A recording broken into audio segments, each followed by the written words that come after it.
Hello மக்களே! தங்கம் இந்த ஒரு வார்த்தை தாங்க உலகத்தில் உள்ள எல்லாரையுமே அதிர்ச்சி அடைய வச்சிருக்கும். காரணம் நாளுக்கு நாள் தங்கத்தோட விலை எகிறிக்கிட்டே போகுது.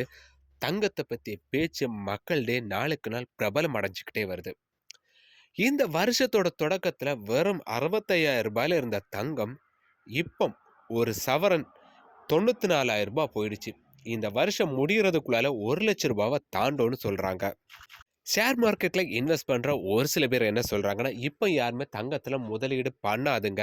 2007லயும் இத மாரி தான் ஒரு டைம் தங்கத்தோட விலை அதிகமாகிட்டே போச்சு. ஆனா எதிர்பார்க்காத அளவுல திரும்பவும் டவுன் ஆச்சு. அதுபோல ஒரு சரிவு தங்கத்துல இப்பவும் வரும். அதனால இப்போதைக்கு யாருமே தங்கத்துல இன்வெஸ்ட் பண்ணாதுங்கன்னு சொல்றாங்க. ஒரு சில பேர் சொல்றது, இந்த வருஷம் முடியறதுக்குள்ளாலேயே ரூ. 1,00,000க்கு தங்கம் போயிடும். அடுத்த வருஷத்துலயும் தங்கத்தோட விலை இப்ப இருக்கிறத விட இன்னும் பல மடங்கு அதிகரிக்கும்னு சொல்றாங்க. எது எப்படி இருந்தாலும் தங்கத்துக்கு மேல இருக்க ஆர்வம் மக்களுக்கு கொஞ்சமும் குறைஞ்ச பாடு இல்ல. நாளுக்கு நாள் ஆர்வம் அதிகமாக்கிட்டு தான் போகுது.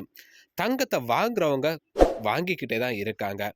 இந்த நேரத்துல மக்களுக்கு இருக்க மிகப்பெரிய ஒரு சந்தேகம், ஒருத்தர் பேர்ல நம்ம எவ்வளவு தங்கத்த சேவ் பண்ணி வச்சுக்கலாம்னு சொல்லி மிகப்பெரிய அளவுல ஒரு சந்தேகம் வந்திருக்கும். இத பத்தி தான் இப்ப பார்க்க போறோம். திருமணம் ஆன பெண்கள் 500 கிராம் தங்கம் வரைக்கும் வச்சிருக்கலாம். 500 கிராம்னு பார்த்தா 62 சவரன்.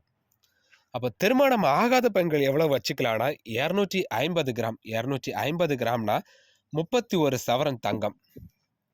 ஆண்களை எடுத்துக்கிட்டா திருமணம் ஆன ஆண்களா இருந்தாலும், திருமணம் ஆகாத ஆண்களா இருந்தாலும் 100 கிராம் தங்கம் வரைக்கும் சேவ் பண்ணிக்கலாம். 100 கிராம் தங்கம்னா கிட்டத்தட்ட 12 சவரன் தங்கத்த சேவ் பண்ணி வச்சுக்கலாம்.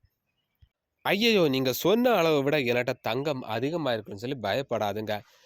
தங்கத்துக்கு நீங்க வாங்குன பில் எல்லாமே நீங்க கரெக்ட்டா, ப்ராப்பரா வச்சுக்கோங்க. அது மட்டும் கிடையாது, உங்களுக்கு யாராவது கிஃப்ட்டா தங்கம் தாராங்கன்னா, ஒரு செயினோ, இல்ல ரிங்கோ கிஃப்ட் மூலமா உங்களுக்கு கிடைக்குதுன்னா, அதுக்கான ப்ராப்பர் எவிடன்ஸ் எல்லாமே நீங்க கரெக்ட்டா வச்சுக்கோங்க. அந்த தங்கம் வாங்குனதுக்கான பில் எல்லாம் வச்சுக்கிட்டீங்கன்னா, உங்களுக்கு எந்த ஒரு பிரச்சனையுமே கிடையாதுங்க. அடுத்து மக்களுக்கு இருக்க மிகப்பெரிய ஒரு சந்தேகம். எங்க வீட்ல ஒரு ஃபங்ஷன் வரப்போகுது. நாங்க கொஞ்சம் தங்கத்த வாங்க போறோம். வாங்குற தங்கத்துக்கு மொத்தமாவே நாங்க கேஷ் குடுத்தே வாங்கிக்கலாமான்னு கேட்டா, அது கண்டிப்பா கிடையாது. நீங்க வாங்குற தங்கத்துக்கு ரூ. 2,00,000 வரைக்கும் தான் நீங்க கேஷா குடுக்க முடியும். அதுக்கு மேல உள்ள அமௌண்ட் எல்லாமே நீங்க டெபிட் கார்டோ, இல்ல கிரெடிட் கார்டோ, இல்ல செக் மூலமா தான் அமௌண்ட் கட்ட முடியும். ரூ.